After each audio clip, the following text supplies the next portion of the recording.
The phone was already ringing when Gloria Mercer pushed her cart through the door of the 23rd floor. She didn't think much of it at first. Phones rang in offices. That was normal. What wasn't normal was the time. It was 11:53 at night, and every single person who worked on this floor had gone home hours ago. Every person except her. She parked her cart by the hallway wall and listened. The ringing stopped. She exhaled, grabbed her spray bottle, and moved toward the first office on her left. She had 8 more rooms to clean before she could catch the last bus home. She wasn't about to let a ringing phone slow her down. Then it started again. Same rhythm, same persistence. Like whoever was on the other end had made a decision and wasn't backing down from it. Gloria set her spray bottle on the nearest desk and walked toward the CEO's office at the end of the hall. The door was slightly open, the way she'd left it after emptying the trash bin 20 minutes ago. She pushed it wider and stepped inside. The room was dark except for the glow of the city coming through the floor-to-ceiling windows. Columbus stretched out below her, the Scioto River catching the light of the bridges like scattered silver thread. She'd stood at this window 100 times over 7 years and never once got tired of it, even if she'd never told anyone that. The phone on Raymond Caldwell's desk lit up again. The screen flashed a number she didn't recognize, long digits, a country code that meant nothing to her. She stared at it. "Don't," she whispered to herself. The ringing stopped. She turned to leave. It started again. She spun back around, jaw tight. Whoever this was, they were not giving up. She counted the rings. 1, 2, 3, 4. She thought about the kind of desperation it takes to keep calling a number that nobody answers at midnight. She thought about her son, years ago, calling her from a payphone outside a hospital because he didn't know who else to reach.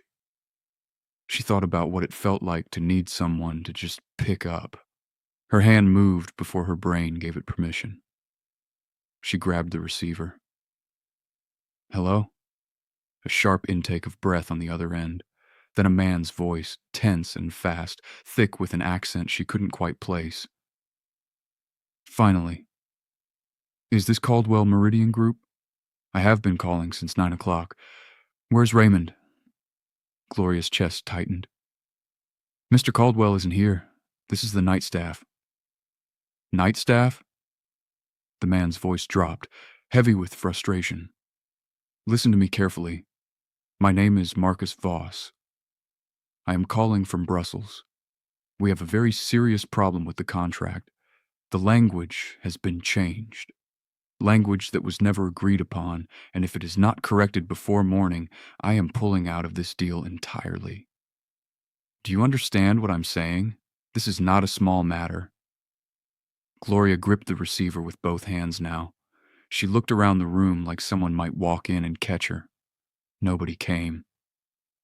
The office stayed dark and quiet around her. "Mr. Voss, I'm not sure I'm the right person." "There is no right person picking up this phone," he snapped. "You are the only person, so you are the right person. Now write this down. The exclusivity clause. Clause 7, subsection B. It was not in the original agreement. Someone added it after our last meeting and hoped we would not notice. We noticed. My board noticed. And if it remains in that contract when the sun comes up, we are done. Billions, do you hear me? Billions gone because someone in that building got greedy." Gloria's eyes drifted to Caldwell's desk. She hadn't paid much attention to the papers spread across it when she cleaned earlier, just moved around them carefully the way she always did. But now she looked closer. There was a document, thick, bound with a black clip, highlighted passages running through several pages in yellow and green. Her eyes found the words, "exclusivity rights," near the bottom of a page, underlined twice in red pen. She reached out slowly and lifted the corner of the page. "Mr. Voss," she said carefully, "I'm not a lawyer. I'm not an executive. I'm the cleaning staff. I know what you are, Marcus said, and his voice was hard. But you picked up the phone, which means you are more than a cleaning lady right now. You are the only connection I have to that building. So I am asking you, person to person, do you understand what I am telling you? She swallowed. I think so. The clause about exclusivity. It wasn't supposed to be there. Correct. His voice shifted slightly, less sharp now, like he was surprised she'd followed. In the original terms, both parties retained rights to operate independently in overlapping markets. This new language locks my company in exclusively. It benefits Caldwell Meridian entirely. It destroys our flexibility. My board will never sign it. Gloria pressed the receiver closer to her ear. She was quiet for a moment, thinking. She remembered something, a conversation she hadn't meant to overhear about 3 weeks ago. Two men in suits waiting for the elevator on this very floor. She'd been wiping down the wall panels nearby, invisible as always, when one of them said to the other, Klein won't fight it if we slip it in late. These European clients never rid past page 12. She hadn't understood it then. She understood it now. Mr. Voss, she said slowly, I can't fix the contract. I don't have that power, but I can make sure Mr. Caldwell hears exactly what you told me, first thing when he walks through that door in the morning. A message is not enough, Marcus said sharply. I need a commitment. I need to know this will be addressed. I'm giving you my word, Gloria said, and even as she said it, she felt the weight of those words settle on her shoulders like something physical. I know that might not mean much coming from me, but it's all I have to offer you right now, and I'm offering it honestly. Silence stretched across the line. She could hear him breathing, slow and controlled, the way a man breathes when he's deciding something. You said night staff, Marcus finally said. What does that mean exactly? I clean the building, Gloria said. I empty the bins. I mop the floors. I make sure everything looks the way it's supposed to look for the people who come in the morning. Another pause. And you have been doing this how long? 7 years on this floor.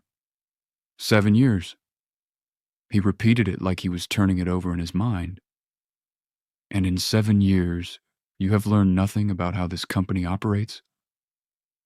Gloria almost smiled despite herself. I've learned plenty. I just never had a reason to use it before tonight.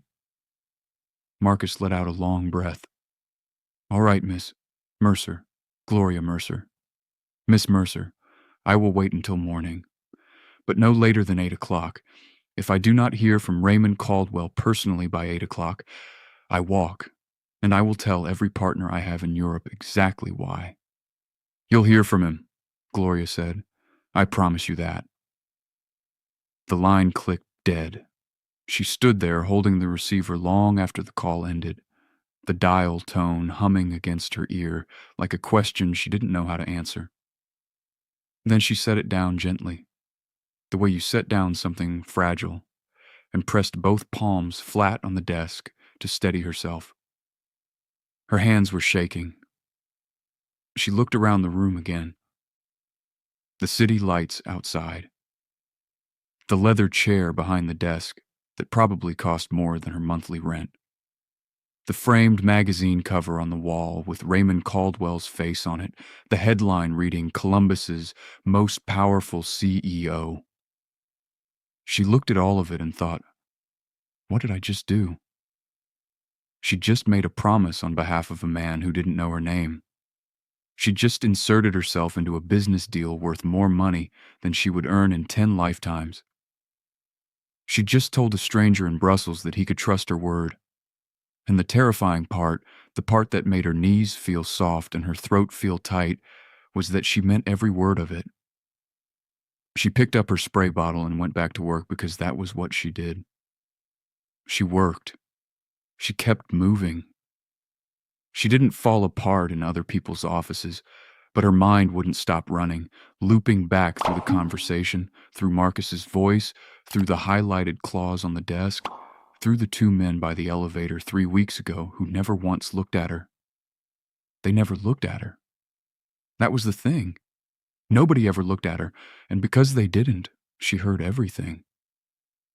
She was finishing the last office on the floor when the phone rang again. She heard it from down the hall and her stomach dropped. She walked quickly back to the CEO's office, picked up the receiver before the third ring. "Mr. Voss." "You remembered my name," he said, and there was something different in his voice now, not warmth exactly, but less ice. "I want to ask you something, Miss Mercer, and I want you to be honest with me." "I'll try," she said. "Do you believe this change was intentional? Do you believe someone in that company deliberately altered the contract, hoping we would not catch it?" Gloria was quiet. She looked at the highlighted pages on the desk. She thought about the two men by the elevator. She thought about 7 years of keeping her head down and her ears open. She thought about what honesty cost and what lies cost more. "I think," she said carefully, "that someone made a decision they thought was clever. I don't think it came from Mr. Caldwell directly, but I think someone under him got ambitious, and I think they underestimated you." Marcus was silent for a long moment. "That is a very precise answer for a cleaning lady." "I told you," Gloria said quietly. "I pay attention." "Yes," he said. "You do." Another pause. "I want you to know something, Miss Mercer. I have been in business for 31 years. I have sat across tables from presidents of companies, ministers of finance, people who wear power like a second skin. And I have learned that the most dangerous person in any room is the one everyone else has decided doesn't matter." He paused. "You matter. Whatever happens tomorrow, I want you to know that." Gloria sat down in Raymond Caldwell's chair. She hadn't planned to. Her legs just gave out a little, and the chair was right there. She sat in it and looked out at the city and felt something move through her chest that she hadn't felt in a very long time. "Thank you," she said softly. 8 o'clock, Marcus reminded her, his voice firm again. 8 o'clock, she confirmed. The line went dead a second time. Gloria sat in that chair for exactly 4 minutes. She counted them. Then she stood up, straightened the chair back to the angle it had been in before, picked up her spray bottle, and finished her shift. But nothing felt the same after that. Not the sound of her cartwheels on the floor, not the hum of the air conditioning, not even the city lights through the glass. Everything had shifted, like a painting rehung an inch to the left. The room looked the same, but something was different, and she was the only one who knew it. She had until sunrise to figure out what she was going to do next.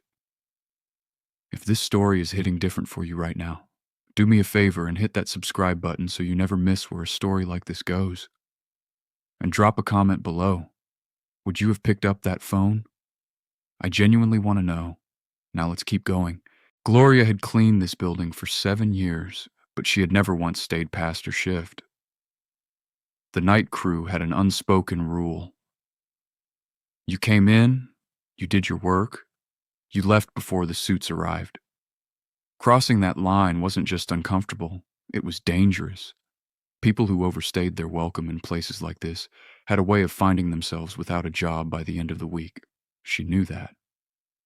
She'd seen it happen to a woman named Patrice 2 years ago, a good worker, reliable, never late, who made the mistake of being in the wrong hallway during a closed-door meeting and was let go 3 days later without explanation. Gloria had never forgotten Patrice, but here she was, at 5:47 in the morning, parked on a bench near the elevator bank on the 23rd floor, her cleaning cart pushed against the wall, her shift technically over an hour ago, waiting. Her knees ached. Her lower back was doing that thing it did when she'd been on her feet too long. a slow burn that started just above her hips and spread in both directions. She shifted her weight on the bench and rolled her shoulders back. She thought about her apartment on Halstead Avenue, the thin mattress she'd been meaning to replace for 2 years, the way the morning light came through the kitchen curtain and hit the coffee maker just right.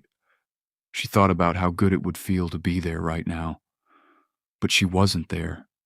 She was here. And she wasn't leaving until she'd done what she promised. She reached into the pocket of her uniform and pulled out the small notepad she carried for inventory notes. She flipped to a clean page and wrote down everything she could remember from both calls. The clause number. Subsection B, the words Marcus had used. Exclusivity. Original terms. Independent markets. She wrote it all down in her neat, careful handwriting. The same handwriting she'd used to help her youngest daughter study for her GED 10 years ago. She tore the page out carefully and folded it into a small square. Then she sat back and waited. The building woke up slowly around her. She heard the elevator hum to life around 6:15 as the early maintenance crew started their rounds on the lower floors. At 6:40, the security guard from the lobby, a young man named Trevor, who always nodded at her when she signed in, came up to check the floor. He stopped when he saw her. "Ms. Mercer, you're still here?" "Just finishing up," she said, the same answer she'd given herself all night. Trevor looked at her cart, then back at her, and she could see him calculating whether this was something he needed to report. She held his gaze steadily, and after a moment, he nodded slowly. "All right," he said and kept moving. She exhaled. At 7:05, she heard it.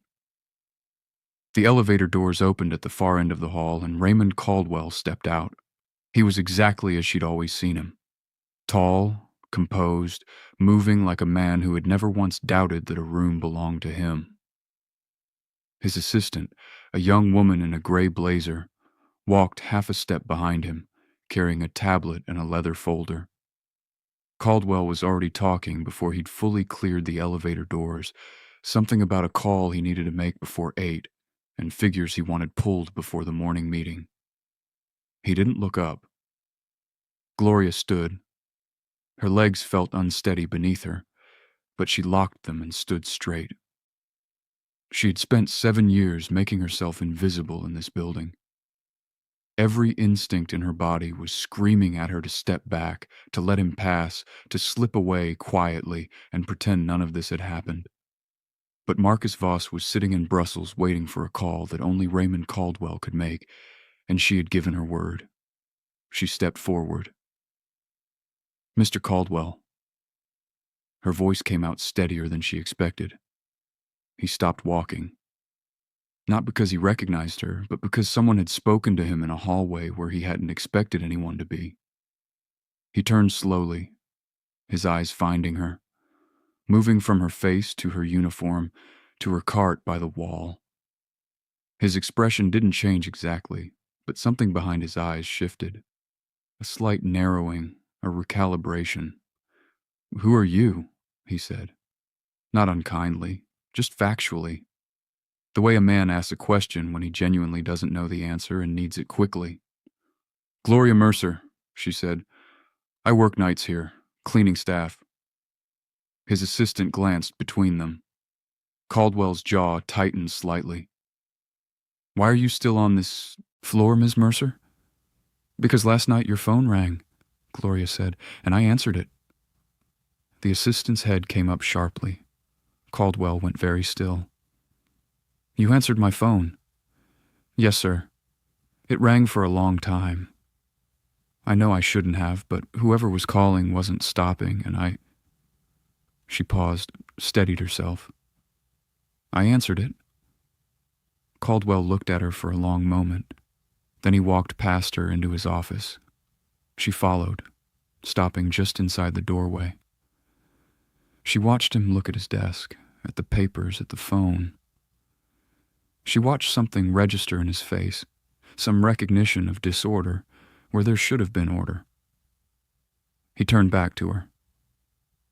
Who called? A man named Marcus Voss, Gloria said. He's calling from Brussels.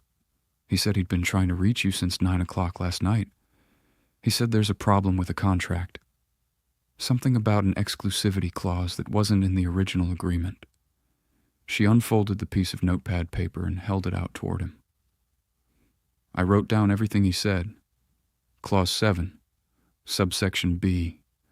He said his board won't sign if it stays in. He said he's pulling out of the deal at 8 o'clock if he doesn't hear from you personally. Caldwell took the paper from her hand. He looked at it. Then he looked at her. Then he looked at the paper again. Something was moving across his face that she couldn't fully read. It wasn't anger. It wasn't gratitude yet either. It was something in between, the expression of a man who has just realized something important happened while he wasn't in the room. Diane, he said to his assistant, his voice low and controlled, pull up the Voss contract, current version and the version from the last revision meeting. Diane was already tapping at her tablet. Caldwell moved behind his desk and sat down, still holding Gloria's notepad paper. He read it again. He said Clause 7? Subsection B, Gloria confirmed.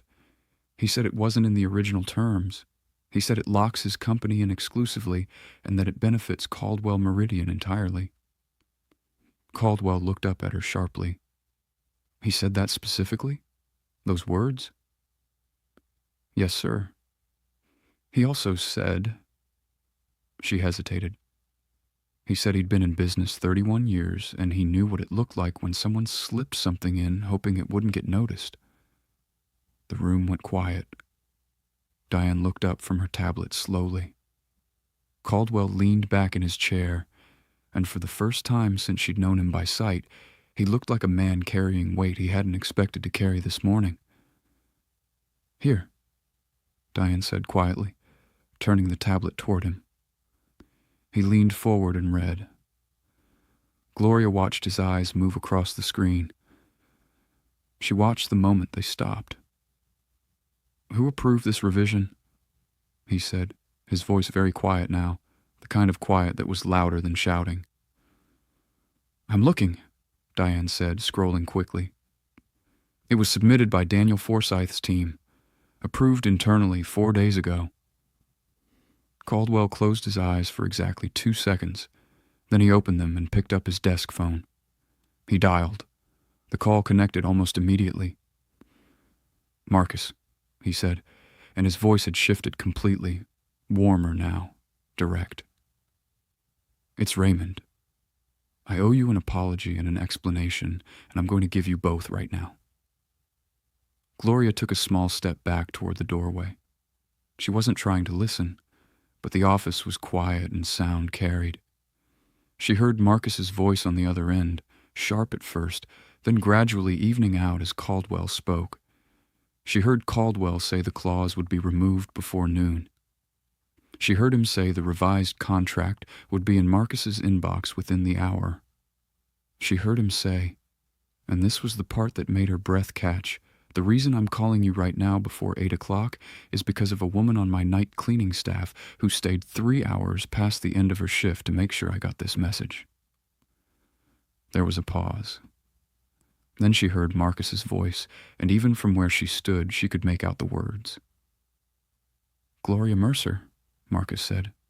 Yes, Caldwell said, looking directly at her. That's her name.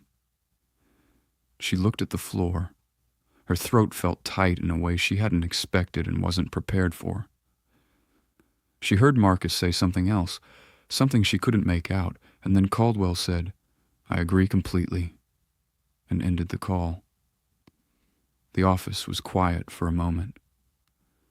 Caldwell set the phone down and looked at her across the desk. His assistant was Dase's, still typing quietly, pulling up documents, doing the work that needed to be done. But Caldwell wasn't looking at his assistant. He was looking at Gloria. 7 years, he said. It wasn't a question. She'd told Marcus that number last night, and somehow it had made its way back here. "Yes, sir," she said. 7 years on this floor." He nodded slowly. "And in 7 years, I have never once—" He stopped himself. Whatever he was about to say, he decided against finishing it out loud. Instead, he said, "How did you know what he was talking about? The clause, the exclusivity language. How did you follow that conversation?" Gloria thought about the two men by the elevator. She thought about years of empty hallways and overheard conversations and the particular kind of education you get from being somewhere that nobody expects you to pay attention. "I listen," she said simply. "I've always listened." Caldwell held her gaze. Then he said, "Sit down, Ms. Mercer." She blinked. "Sir?" "Please," he said and gestured to the chair across from his desk. The same chair she'd dusted the arms of 100 times. She crossed the room and sat down in it, her notepad still in her lap, her cleaning uniform still on, her cart still parked in the hallway outside. And for the first time in 7 years, Raymond Caldwell looked at her like she was exactly where she was supposed to be. If you're still with Gloria right now, I need you to hit that like button because this story deserves to be seen. Share it with someone who needs to hear it today. We are not done yet, and what happens next is the part nobody sees coming. The chair was firm and straight-backed, not the kind of chair designed for comfort, but for appearances. Gloria sat in it with her hands folded in her lap and her spine straight the way her mother had always told her to sit, like you belong wherever you are, even when every part of you is convinced you don't. Caldwell was quiet for a moment, his fingers laced together on the desk in front of him, looking at her with an expression she still couldn't fully read. His assistant Diane had slipped out of the office quietly, pulling the door almost shut behind her, leaving them in a silence that felt heavier than it should have for 7 in the morning. "I want to ask you something," Caldwell said finally. "And I want you to answer me honestly, not the way someone answers when they're worried about their job, but honestly." Gloria nodded. "Did you read the contract?" "No, sir," she said. I looked at it. I could see it had been marked up. I saw the words, "exclusivity rights," underlined in red, but I didn't read it. I wouldn't have understood most of it, even if I had. "But you understood enough," he said. "I understood that it mattered to him," she said. "And I understood why." Caldwell leaned back slightly. "Explain that to me." She took a breath. "A few weeks ago, maybe 3, I was cleaning the wall panels near the elevator on this floor. 2 men in suits were waiting for the elevator. They didn't notice me, they never do, and one of them said to the other that a European client wouldn't fight the clause if they slipped it in late because those clients never read past page 12. She paused. I didn't know what it meant at the time. Last night, when Mr. Voss was talking, it clicked. The silence that followed was different from the one before it. This one had edges.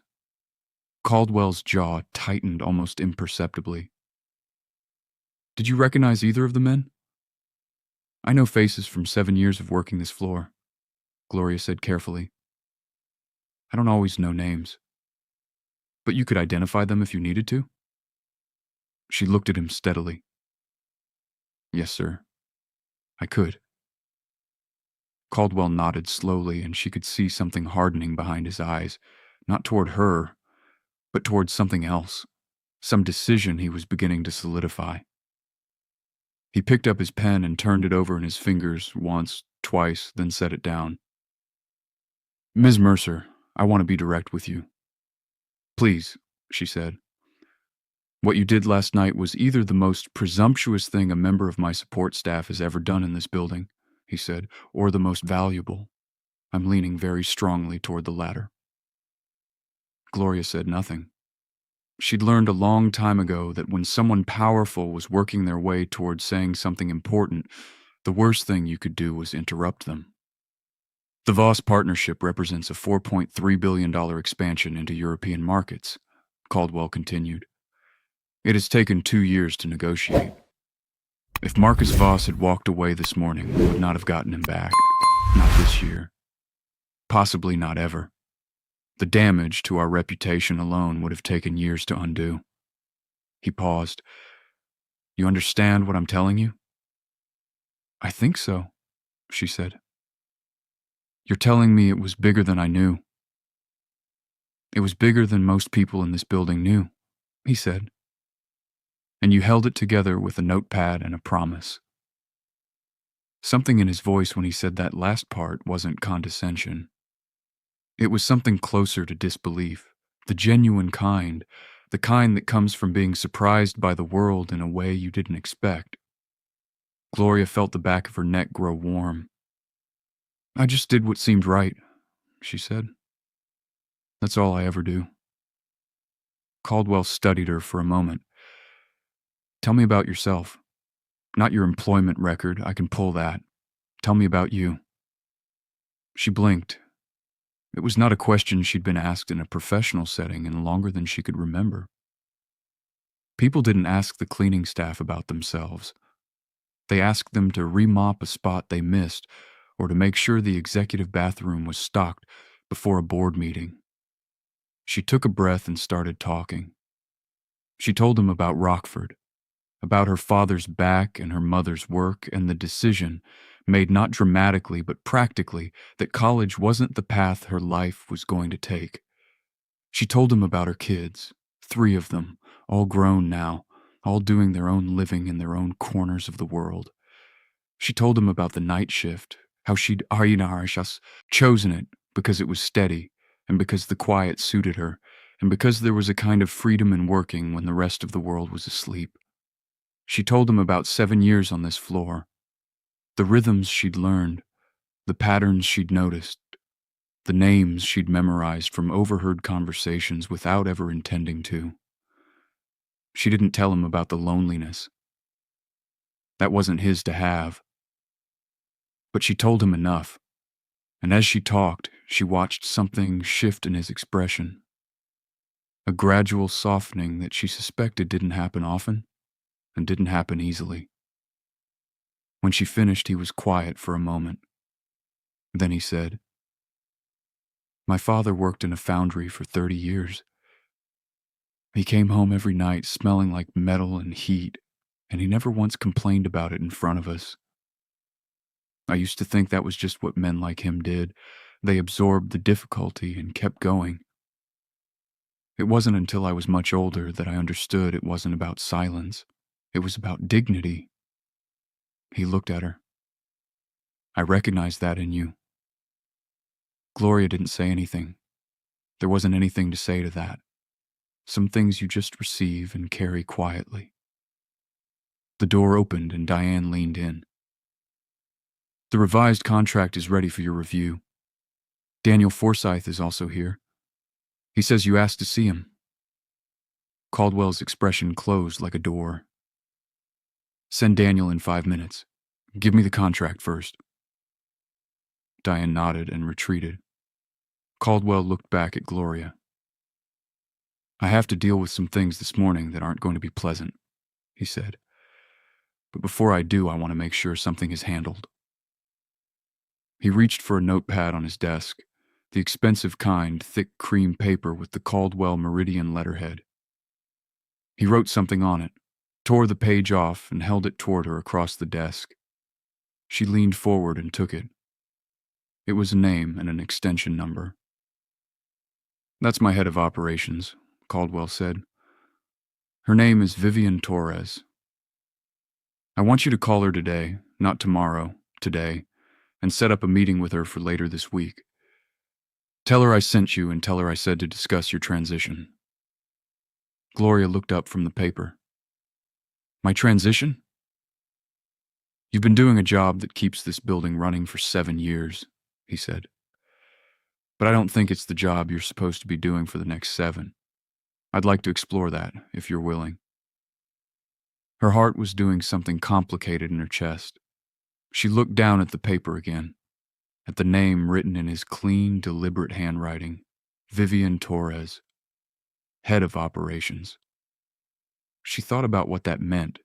She thought about how many times she'd told herself that her life was what it was, that some doors were just not meant to open for a woman like her, that you accepted what you were given and you made the most of it, and you didn't spend too much time looking at what was on the other side of walls you couldn't climb.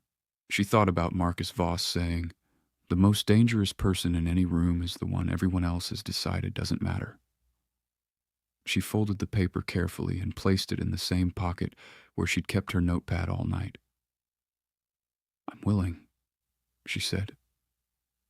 Caldwell nodded once, the kind of nod that was also a handshake, a small transfer of seriousness between two people who understood each other. Then his phone buzzed, and Diane's voice came through saying Daniel Forsyth was outside, and the legal team was on a conference line. And just like that, the morning swallowed Raymond Caldwell back into itself. Gloria stood, smoothed the front of her uniform, and walked to the door. She paused in the doorway and turned back once.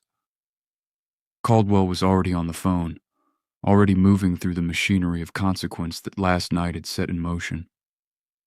He didn't look up, but just before she stepped fully into the hallway, he said, without looking away from the contract on his desk, "Thank you, Ms. Mercer." She didn't answer. She just nodded once to herself and walked out. In the hallway, she found Daniel Forsyth standing near the elevator, a man in his mid-40s she recognized by face. Expensive shoes, the kind of confident posture that came from years of nobody telling him no. He glanced at her the way people like him always glanced at people like her. A half-second of acknowledgement that communicated nothing except that he'd registered her existence and immediately filed it away as irrelevant. She pushed her cart past him toward the elevator. She pressed the button and waited. Behind her, she heard Caldwell's office door open and Diane say, "Mr. Forsyth, Mr. Caldwell will see you now." She heard Forsyth's easy, unhurried footsteps moving toward the office. She heard the door close.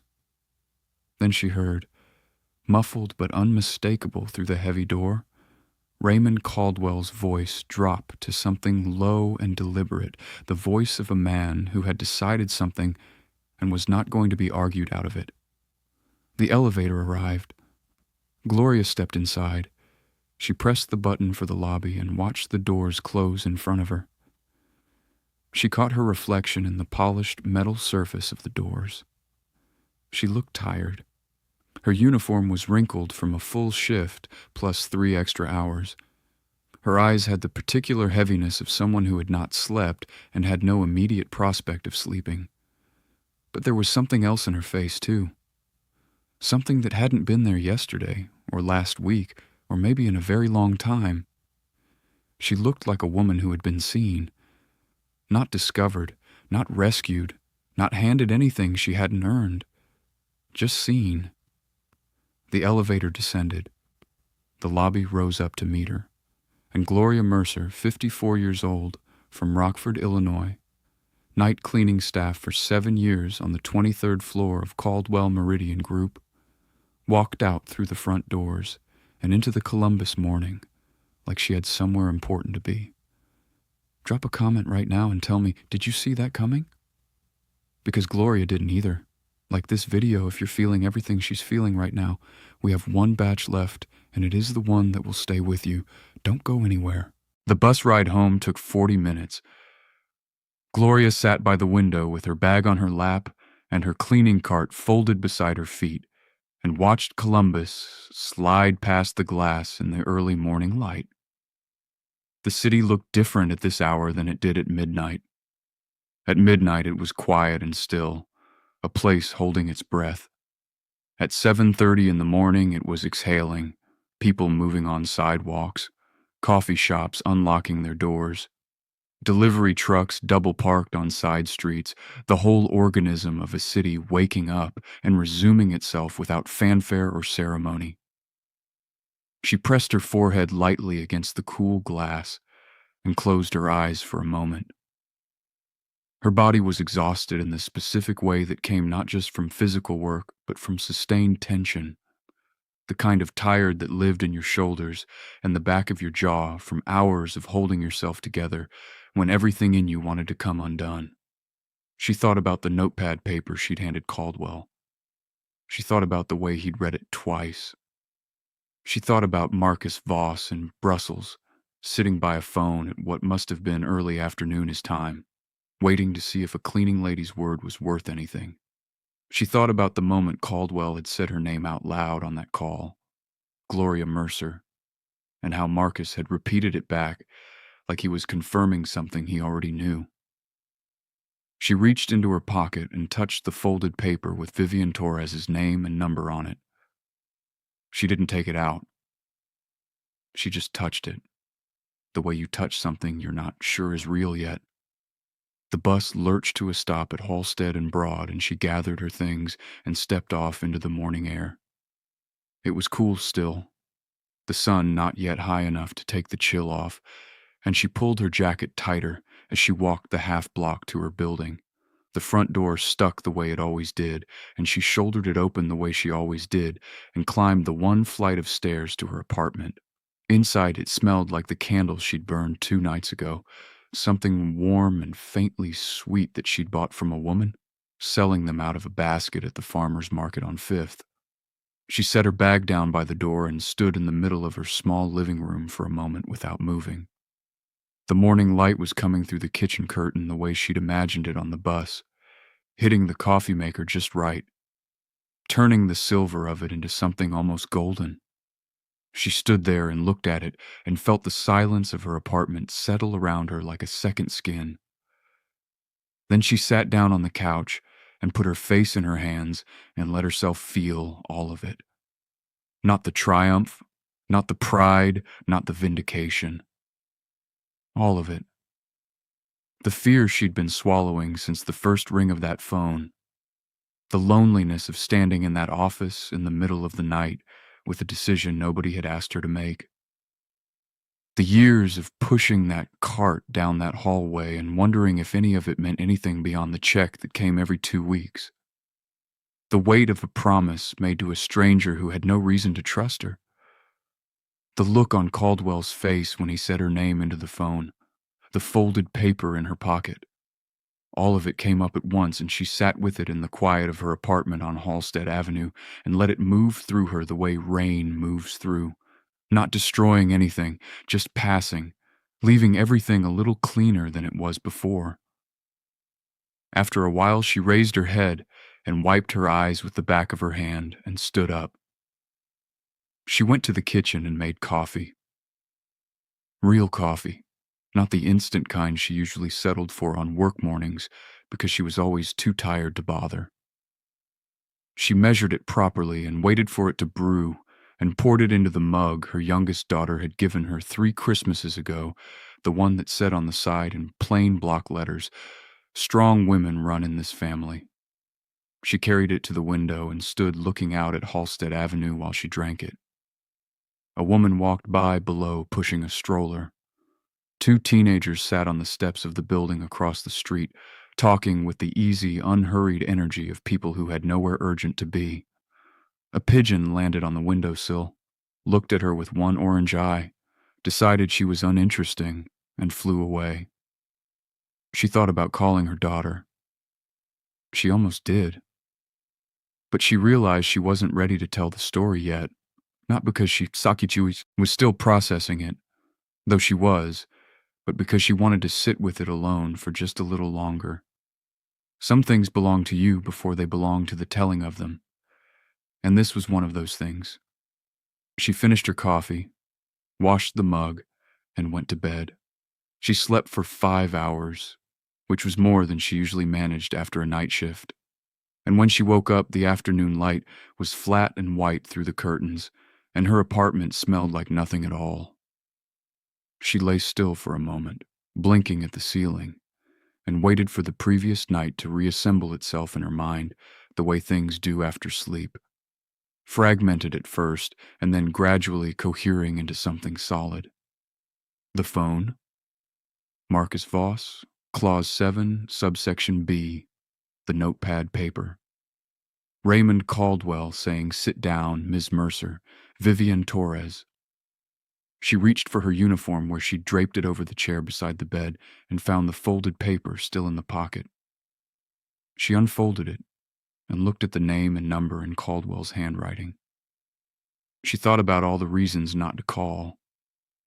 She thought about how easy it would be to tell herself it wasn't real, that she'd misread the situation, that a man like Caldwell said things in the moment that he didn't necessarily mean, that by the time he dealt with Daniel Forsythe and the legal team and Marcus Voss's revised contract, he would have forgotten her name entirely. She was good at talking herself out of things. She'd had a lot of practice. She picked up her phone and dialed the number before she could talk herself out of it. It rang twice. A woman's voice answered, crisp and professional. "Vivian Torres." "Ms. Torres," Gloria said, and her voice was steady. "My name is Gloria Mercer. I work nights at Caldwell Meridian. Mr. Caldwell asked me to call you today to set up a meeting." A brief pause. Then Vivian Torres said, "Gloria Mercer, yes, I've been expecting your call. Raymond mentioned you this morning." Gloria closed her eyes for 1 second. "He did." "He did," Vivian said, and there was something in her voice, not quite warmth, but something adjacent to it, the tone of a woman who respected directness and was deciding whether she was hearing it. He was quite specific about the context. "I'd like to meet with you Thursday morning, if that works. 9 o'clock. "That works," Gloria said. "Good. Do you know where my office is?" "Third floor," Gloria said. "East corridor. Second door on the left past the conference room." A pause. Then Vivian Torres said, with what sounded like genuine amusement, "Of course you know that. Thursday at 9, Ms. Mercer. I'll see you then." The call ended. Gloria sat on the edge of her bed, holding the phone in both hands, and stared at the middle distance for a long moment. Then she stood up and went to her small closet and looked at what she had. She was going to need something to wear on Thursday that wasn't a cleaning uniform. She smiled to herself, just slightly, the way she smiled when something was too real to fully absorb, but too good not to acknowledge. 2 days later, she called her daughter. Her name was Renee, 41 years old, living in Cincinnati with her husband and 2 kids, the younger of whom was the granddaughter whose school fundraiser had been sitting on Gloria's kitchen counter as an unaffordable wish just 3 nights ago. Renee picked up on the second ring the way she always did, slightly breathless, like she'd been in the middle of something and had run for the phone anyway. "Mama, you okay?" "I'm fine, baby," Gloria said. "Better than fine, actually. I have something to tell you." She told her everything. She heard Renee go quiet on the other end, the way she went quiet when she was really listening, not just waiting for her turn to talk, but actually taking it in. When Gloria finished, there was a silence, and then Renee said very softly, "Mama." "I know," Gloria said. "No, Mama, listen to me." Renee's voice was thick now. "I need you to hear me say this. I have watched you work your entire life. I have watched you carry things no one ever helped you carry. I have watched you go into that building year after year, and I never once asked you if you were okay in there. I never once asked if they treated you right, and you never complained, not once, so I told myself it was fine." She stopped. "It should have happened a long time ago, not because you deserved a lucky break, because you deserved to be seen. You always did." Gloria sat down on the couch.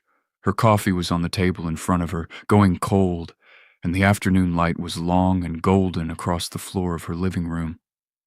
And her daughter's voice was in her ears saying the thing she hadn't known she needed to hear until she heard it. "Thank you, baby," she said quietly. "I love you, Mama. I love you too." On Thursday, she took the elevator to the third floor of Caldwell Meridian Group, wearing the navy blue dress she'd bought for her son's wedding 6 years ago and had barely worn since. She carried herself the way her mother had always told her to, like she belonged wherever she was. Vivian Torres turned out to be a compact woman in her late 40s with sharp eyes and the kind of no-nonsense manner that Gloria immediately recognized and respected. The meeting lasted an hour and 20 minutes. They talked about Gloria's 7 years on the 23rd floor, what she'd observed, what she'd learned, the particular intelligence that came from sustained attention in a place where no one expected you to be paying attention. They talked about a role in operations, a real role, with a title and a salary and responsibilities that matched what she'd already been doing informally for years, without a single person noticing. At the end of the meeting, Vivian Torres stood and shook her hand and said, "Raymond told me you were someone worth knowing. He was right." Gloria thanked her and rode the elevator back down to the lobby and walked out through the front doors onto the Columbus Street. She stopped on the sidewalk for a moment and looked up at the building, all glass and steel and reflected sky, the building she'd been entering through the service entrance for 7 years. She looked at it for a long moment. Then she looked at the main entrance, the one she'd just walked out of, the one she would be walking into from now on. She thought about all the versions of herself that had passed through this city without anyone looking up. She thought about a phone ringing in the dark and a decision made in a moment that nobody prepared her for, and nobody could have prepared her for because those moments don't announce themselves. They just arrive, and you either answer or you don't. She had answered. Not because she was brave, though maybe she was. Not because she was ambitious, though maybe she was that too. But because she had spent a lifetime paying attention to a world that wasn't paying attention to her. And when the moment came, all of that quiet watching had turned into something that mattered. She started walking toward the bus stop. She had calls to make, a family to tell, a Thursday meeting to prepare for, a life that was quietly rearranging itself around a single decision made in a dark office at midnight when nobody was watching. But first she reached into her bag and took out her phone and called her granddaughter's school and made a donation to the fundraiser. It wasn't a large amount by most people's standards, but it was hers to give, and she gave it freely, and that was enough. Gloria Mercer didn't wait for permission to matter. She just answered the phone. If this story moved you, share it with someone who needs to be reminded that the most powerful thing you can do is show up fully in the place you already are. Subscribe if you haven't already, because every week we bring you stories like this one, stories about ordinary people doing extraordinary things when nobody is watching. And leave a comment below telling me the one word that describes Gloria to you. Just one word. I want to read every single one. Thank you for staying until the end. It means everything.